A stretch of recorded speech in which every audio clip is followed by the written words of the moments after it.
J'ai traversé la France entière pour un tournage d'1 heure payé 500 €.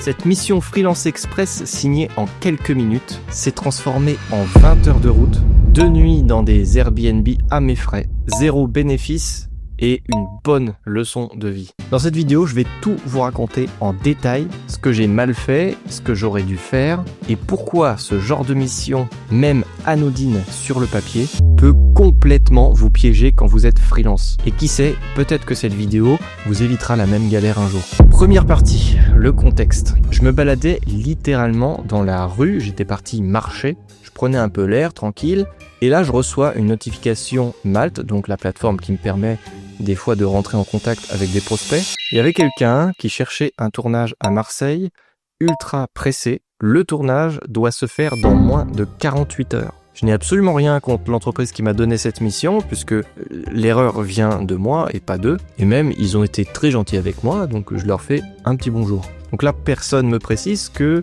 y a juste à envoyer les rushs, donc on y va 1 heure sur place.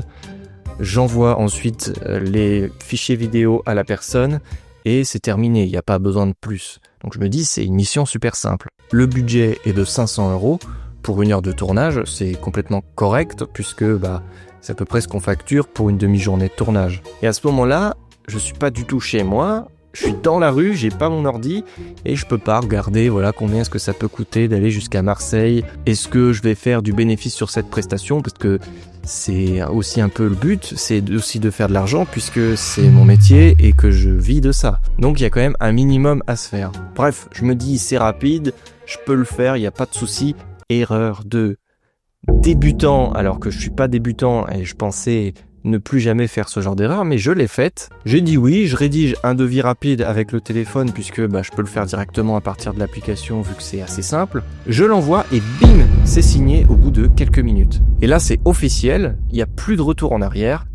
Je dois faire cette mission, c'est obligatoire. Une fois signé, je peux pas me désister. Maintenant, partie 2, la prise de conscience. Une fois chez moi, je me pose, j'allume mon ordi, je commence à organiser un voyage et surprise, la mission finalement, alors c'était précisé, j'ai juste mal lu, mais la mission n'est pas vraiment à Marseille, mais à côté, un coin très inaccessible, sauf si on a une voiture. Donc heureusement j'ai une voiture, mais vous allez voir la suite. Pas de train, pas de gare à proximité, c'est obligatoire d'avoir la voiture. Et là, on a pu constater mon visage qui se décomposait un petit peu et qui se disait « Merde, je crois que j'ai fait une boulette ». Et là, je trouve essence plus péage aller-retour, plus de 200 €. Faut prendre une nuit dans un Airbnb à mi-chemin parce que 10 heures de route d'un coup, ça c'est pas safe du tout. Et une autre nuit au retour parce qu'on fait exactement le même trajet à l'inverse. Les 2 Airbnb me coûtent environ 100 €, un petit peu moins. Et là, je commence à me dire, bon, j'ai dit oui trop vite pour ce budget de 500 €. C'est pas du tout assez. Sachant que, partie 3, le vrai coût. On va faire les comptes ensemble. Devis sur Malte à 500 €. Déjà, je donne 50 € à Malte puisqu'ils m'ont donné le client. Et ensuite, mes cotisations d'auto-entrepreneur, 112,50 €. Ça me fait environ 340 € ensuite pour payer le trajet, les Airbnb et éventuellement un petit supplément pour moi. Mais le petit supplément pour moi, on l'oublie. On n'oublie pas le fait que j'ai dû manger sur place puisque mes tupperwares ont tourné dans la voiture, donc je ne pouvais plus les manger. Du coup, ça a rajouté encore des frais. Autant vous dire que j'ai au moins sorti 100 € de ma poche et que donc j'étais déficitaire de 100 € à peu près sur la mission. Faut savoir quand même que j'ai fait des blablacars pour essayer d'équilibrer. Malgré tout, on est quand même dans le négatif et je n'ai absolument rien gagné sur cette mission. Donc résultat, 20 heures de route, 3 jours complètement bloqués, donc 2 nuits. Le jour du tournage en entier, puisque même si ça n'a duré qu'1 heure sur place, je n'ai pas pu travailler pendant un jour et le temps, c'est de l'argent entre guillemets, mais c'est vrai que certains clients me demandaient de faire des choses ce jour-là, mais j'étais au volant, je ne pouvais pas les faire. Du coup, j'ai dû tout faire le dimanche après, enfin bref. Donc là, je reprends mes esprits et la réalité me tombe dessus. Je vais y aller, je vais perdre de l'argent, je vais peut-être gagner en expérience puisque ça va me permettre de ne plus faire cette erreur à la suite, en apprendre ses erreurs. Je vais quand même faire un tournage, donc bon, au pire, ça va me faire gagner de l'expérience, mais j'ai pas besoin de ça pour savoir faire une interview à 2 caméras. Bref, les clients avaient beau être très sympas, ce choix m'appartenait, j'ai dit oui trop vite et c'est de ma faute. Partie 4. Pourquoi est-ce que j'ai pas annulé? Honnêtement, à ce moment-là, j'avais envisagé d'annuler, mais c'est pas du tout mon genre. Normalement, j'ai qu'une parole, donc c'est pour ça que je l'ai fait quand même. Et puis, je me suis rassuré avec ce que je pouvais. Je me suis dit que c'était peut-être une occasion de repousser mes limites. J'ai jamais fait un trajet aussi long que ça en voiture. Et le fait de l'avoir fait, ça m'a permis de savoir que j'en étais capable et que pour une mission similaire mieux payée, je sais que c'est possible. Donc j'ai quand même réussi à tirer autre chose de cette mission qui était plus positif, qui ne relevait pas des revenus, mais qui relevait d'autres choses, des choses plus personnelles. Comme je vous ai dit, on s'accroche à ce qu'on peut, et au pire, tant pis pour celle-là, je ferai plus l'erreur.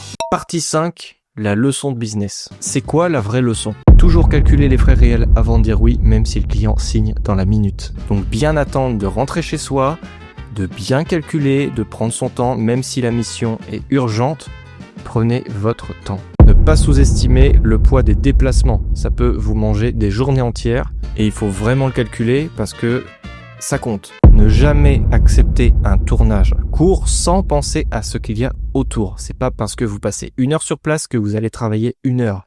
Là, j'ai travaillé 3 jours entiers. Vous vous rendez compte pour 1 heure de tournage. Donc. Et surtout, arrêtez de croire qu'un petit budget vous permet d'en faire des tonnes. Ça aurait été, par exemple, à côté de chez moi, ça aurait été rentable. Mais le fait de tout dépenser dans le fait de se déplacer directement, c'était pas du tout une bonne idée. Ce genre de questions m'aide aussi à éduquer mes futurs clients. Quand ils me disent que c'est juste 1 heure de tournage et que c'est super loin, j'ai au moins une histoire à leur raconter pour leur faire comprendre que c'est pas que ça qu'on nous demande de faire. Et leur faire comprendre que le temps, le matériel, la logistique, le trajet, tout ça, ça a vraiment un prix, c'est pas gratuit. Il suffit pas d'arriver, de faire 1 heure de tournage et de repartir. Il y a toute une logistique derrière qui est énorme. Et ça, il faut vraiment y penser. Conclusion. Aujourd'hui, j'en rigole. C'est pas grave. C'est fait. Je l'ai fait. Et puis, je me suis même un peu amusé. Mais bon, ça montre déjà que j'ai qu'une parole. Et que même si j'ai fait une connerie, je m'engage parce que des fois, ça peut venir de moi, de faire une bêtise. Donc, si ça vient de moi et que c'est de ma faute, il n'y a pas de raison que j'annule. Ne vous précipitez pas. Calculez toujours vos frais réels. Ne dites pas oui pour remplir votre planning, ça peut plus vous plomber que ça va vous aider. Et surtout, partagez vos erreurs dans les commentaires, je suis très curieux de savoir les pires boulettes que vous avez fait en tant que freelance ou même dans votre travail, peu importe lequel. N'hésitez pas à mettre un pouce bleu en bas de la vidéo, ça aide beaucoup la chaîne. Si vous voulez faire appel à mes services de réalisateur vidéo, n'hésitez pas à me contacter à galet.aurelien@gmail.com. On peut discuter ensemble de votre projet et je suis sûr de vous trouver une solution. Voilà, je vous remercie toutes et tous d'avoir visionné cette vidéo et à bientôt.